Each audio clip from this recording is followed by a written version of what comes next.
Ano ang gagawin habang mataas yung level ng anxiety, no?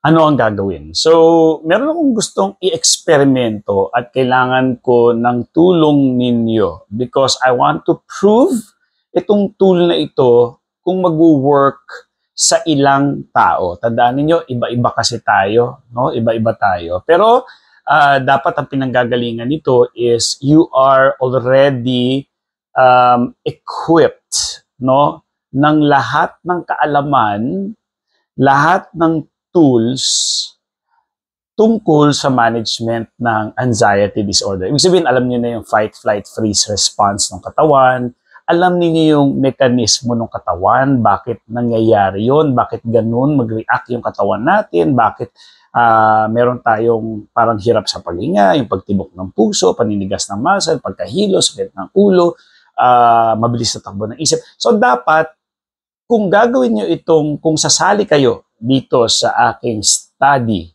no, kailangan nandun na kayo sa level na yun, na fully equipped ka na, maalam ka na about anxiety disorder. Ngayon kung hindi pa, pwede kang bumalik dito sa video na to at sumali at inform nyo ako, okay? Wala namang masama dito sa gagawin na ito, but it's actually a way para ma-manage ninyo yung anxious thought. Saan to nanggaling? Oh, by the way muna, no? Again, aside from maalam na kayo doon sa mga pag-handle ng inyong symptoms at naiintindihan nyo na kung ano ang anxiety disorder na meron kayo, dapat talagang diagnose din ng doktor at sinabi ng doktor na wala kayong sakit. Okay? Yun yung kailangan criteria para makasali kayo dito. So, ano ibig sabihin nun? Importante, no, na makita yung katawan ninyo na talagang yung simptomas ninyo ay nanggagaling lang sa takot o sa adrenaline na inilalabas ninyo kapag ang tao ay takot, no? Cortisol, no? So, ngayon, kung hindi nyo pa rin naiintindihan itong sinasabi ko, ibig sabihin kulang pa kayo sa kaalaman. So, you just watch the videos and you try to understand it. So, ang gusto ko mangyari, sabihin nyo sa akin kung effective siya. Kasi, effective siya sa akin. Okay? Effective siya sa akin. Ngayon, gusto ko, like say for example, yung kayo mismo magsasabi sa akin na, oh, kasali ako dito, kasali ako dito, kasali ako dito. Tapos bibilangin ko dun, kung out of, for example, 10 ang sumali dito, out of 10 na sumali, masasabi ko doon na, oh, out of 10, effective siya doon sa siyam. So, ibig sabihin, kasi kailangan may study kailangan may evidences. Pero sa totoo lang, maliit yung numero na yon. Ang maganda talaga para mabigyan siya ng weight o ng timbang is libo-libong tao. Gaya nung sa paggawa ng gamot. No? Kailangan libo-libo mo ng tao na talagang safe yung gamot na yon bago siya ilabas. Gets? Pero kasi ito naman ano lang to hindi na wala namang gamot na iinumin dito. Lahat ito mental lang. Okay? So lahat ng mental. Kasi kung isipin nyo, everyday nag-iisip kayo ng mga nakakatakot. Cancer, mamatay, mabaliw, ma-stroke, ma-heart attack, etc. etc. O ito, another thought lang din na makakatulong or baka effective sa inyo. So walang iinuming gamot dito or walang gagawing iba kundi sa pag-iisip lang. Okay? So walang dapat katakutan. Okay? So, kumbaga parang ganito sa isa sa mga tools na mga sample. Okay? Kapag anxious ka, pwede kang mag-grounding or mindfulness. Okay?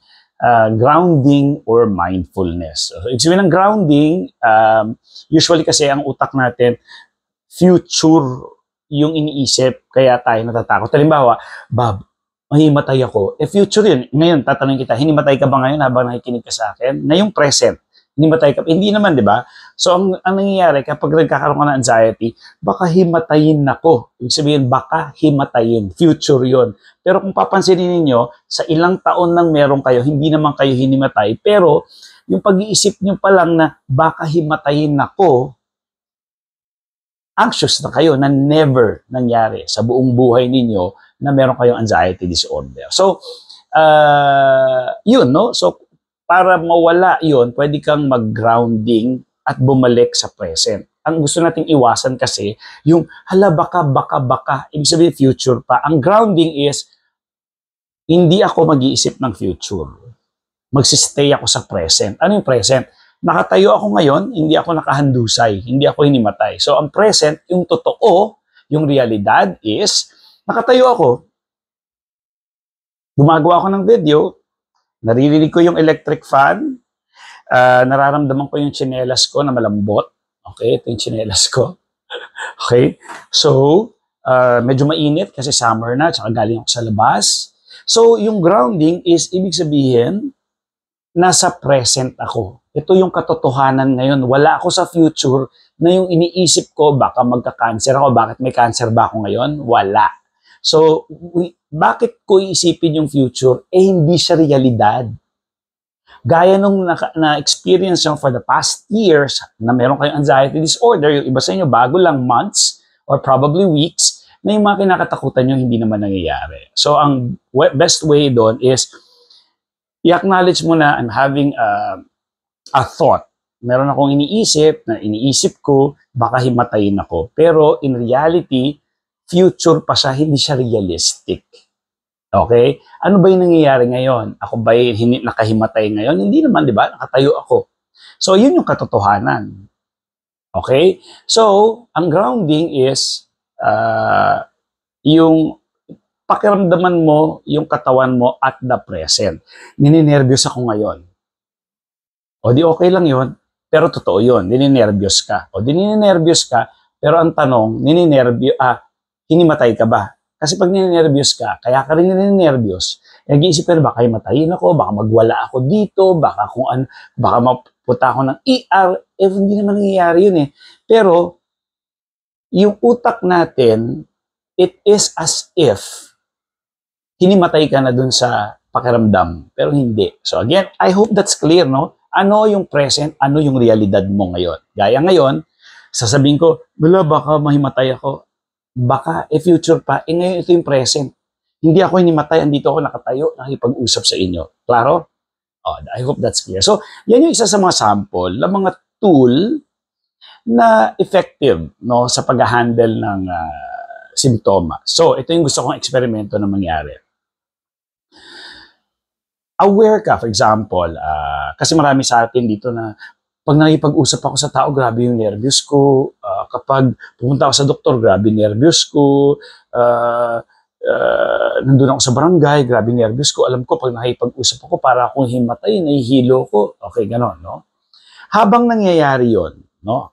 Kunyari, kunyari ako yung tao na yon na may kakausapin akong one-on-one na kaibigan. Kasi kadalasan sa atin, parang takot na ayaw niya na magstay sa labas, ayaw niya na makipag-usap kasi ang pangit ng pakiramdam niya. Okay, ito yung gagawin natin. So, kunyari, kausap ko na yung sarili ko dyan sa screen na yan. Kunyari, no? Dalawa kaming tao, halimbawa, kasi nakikita ko eh. So, ngayon, kunyari, nararamdaman ko na yung anxiety. No? Medyo extreme na siya. Nararamdaman ko na. Ayan, nakita yung mga dito ko, nahihilo ko, parang gusto ko na lang umuwi, ayoko na tumuloy makipag-usap, ang pangit ng pakiramdam, yung mga ganun. Meron akong mga pakiramdam na hindi pa maintindihan, yun yung problema. Okay, so ganito gagawin. Dito kayo papasok, sabihin niyo sa akin kung effective. Okay, meron akong, nininervyos ako ngayon.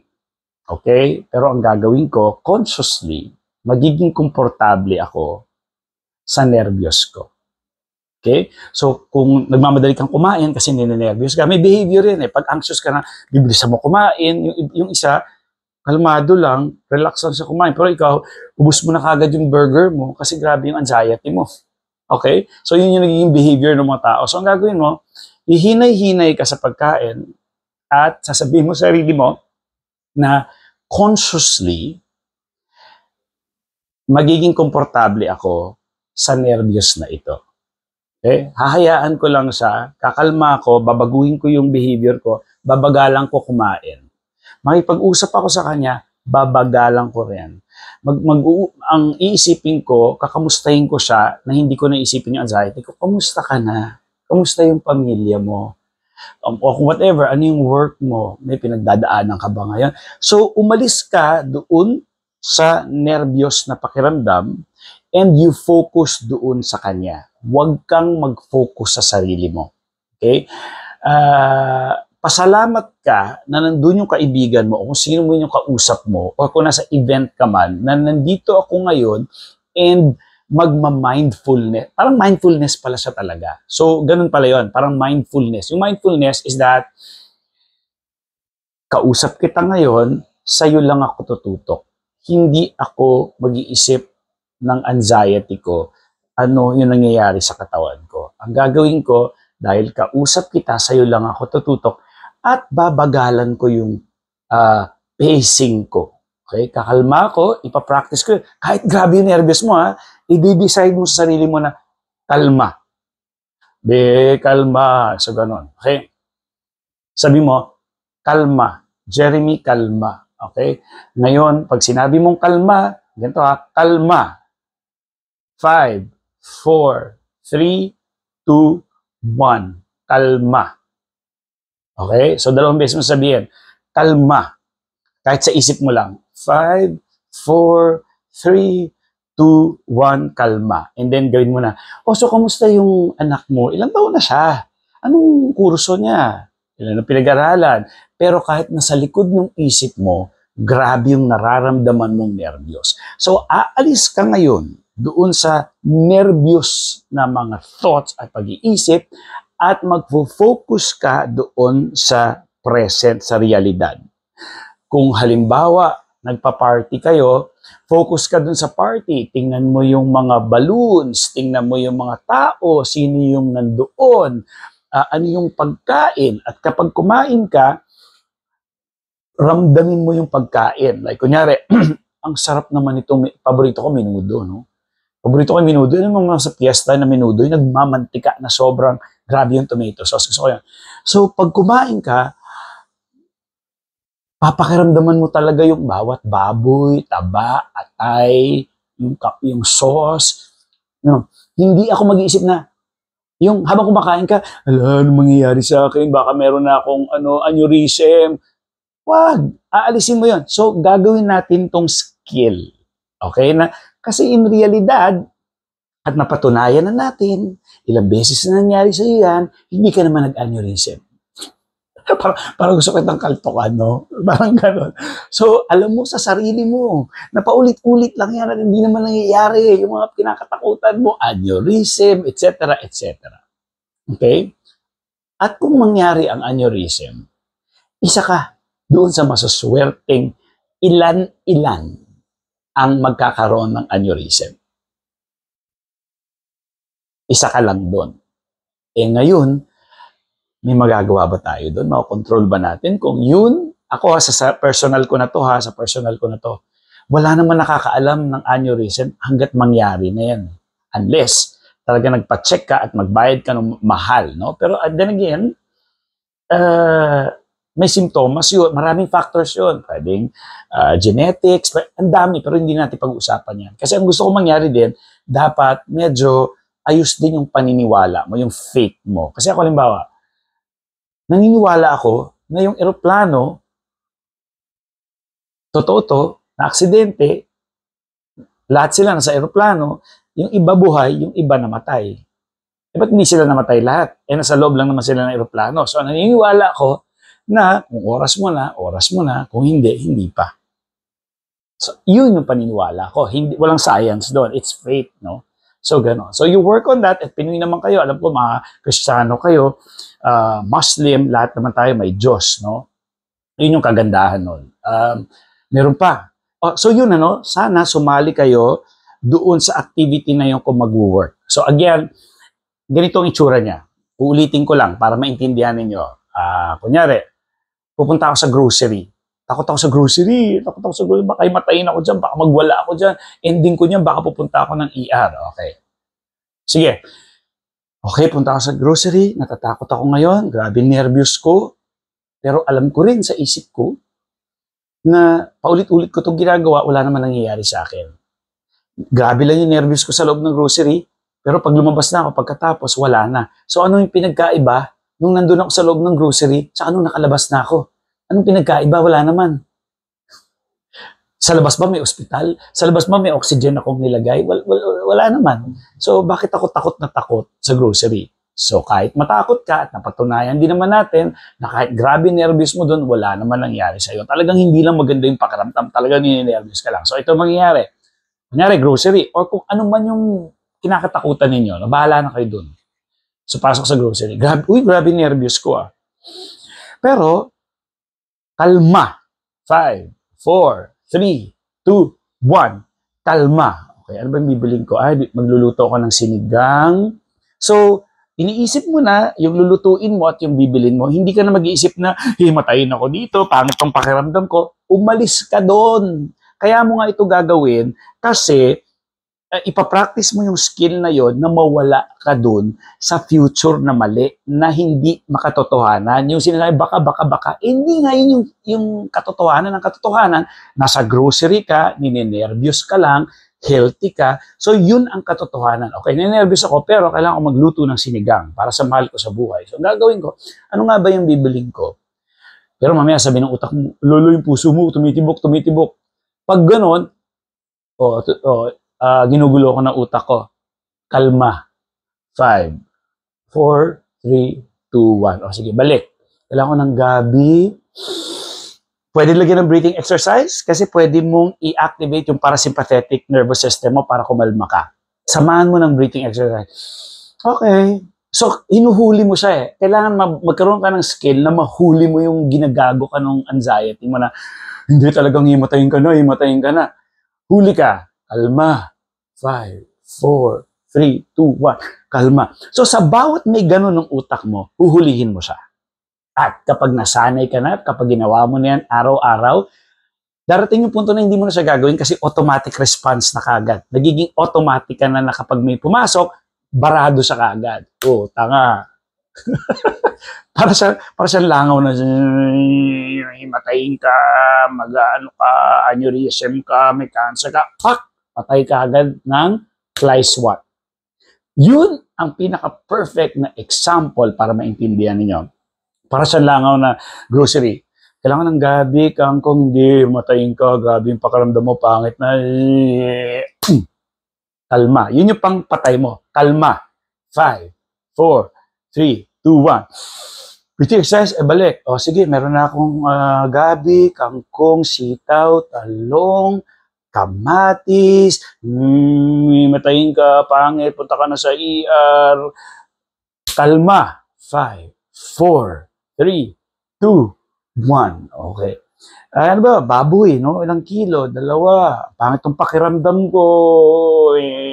Kalma.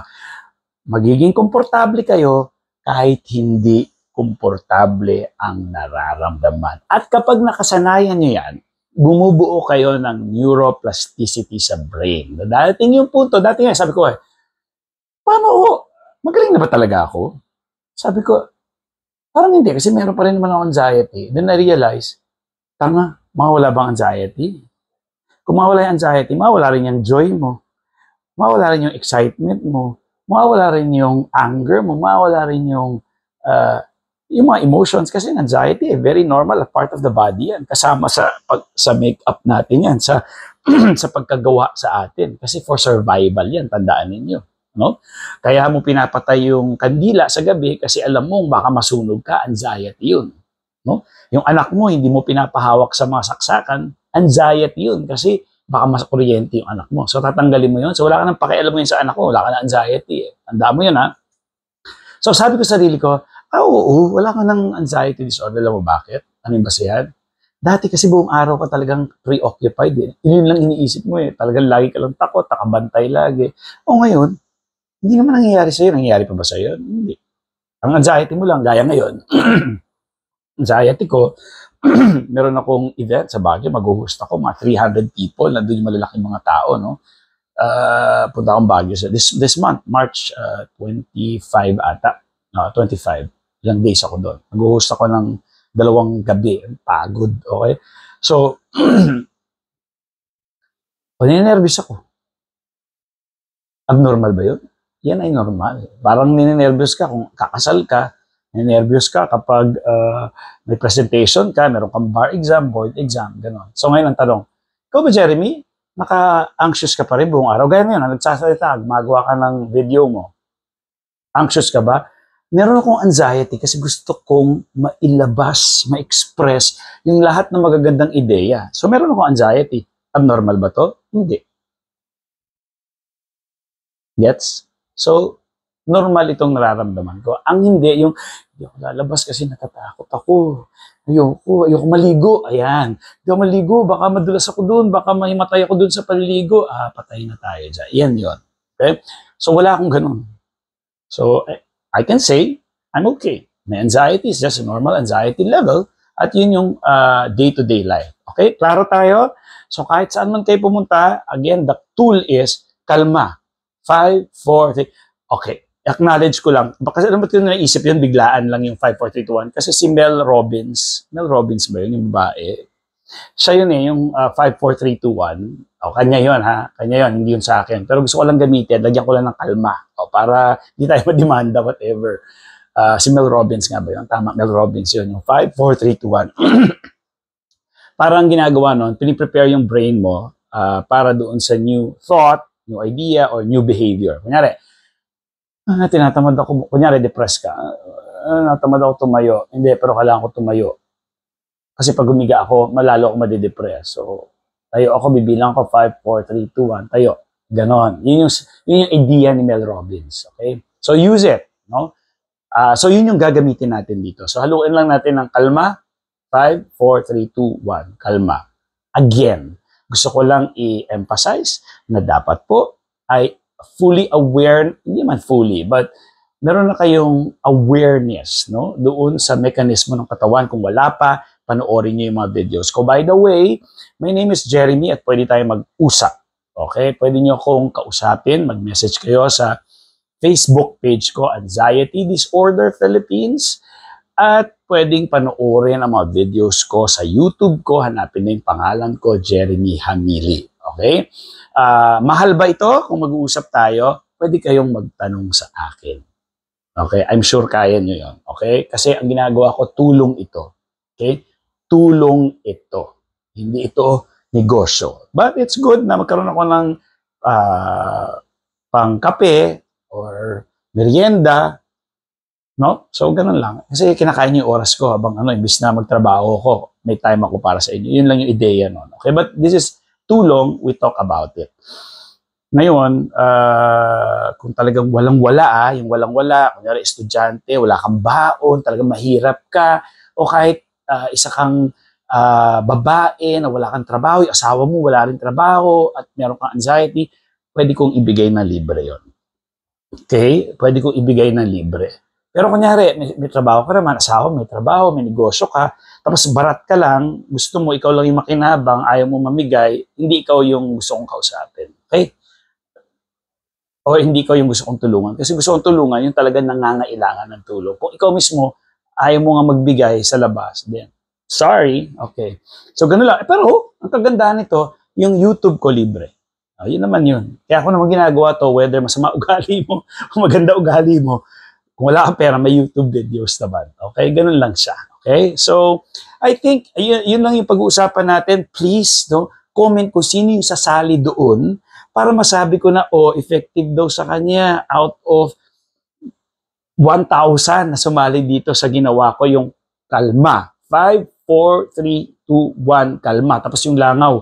Yung langaw ng negative thought. Oy, catastrophizing. Oy, matayin ka. Kalma. Yun yung pampatay mo.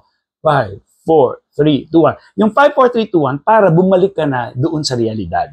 No, kung nag-grocery ka, 5, 4, 3, 2, 1, ano na nga ba yung bibilin ko ulit? Ito nga pala. So, ganun ang ibig sabihin. Klaro? I hope that's clear, no? Klaro ba talaga? Okay? So, again, maging komportable doon sa nararamdaman yung hindi komportable. Okay? So, with that, maraming salamat. Please share the video para dumami pa yung subscribers natin at marami tayong matulungan. Okay? So, again, pwede akong kausapin. Huwag mahiyang magtanong.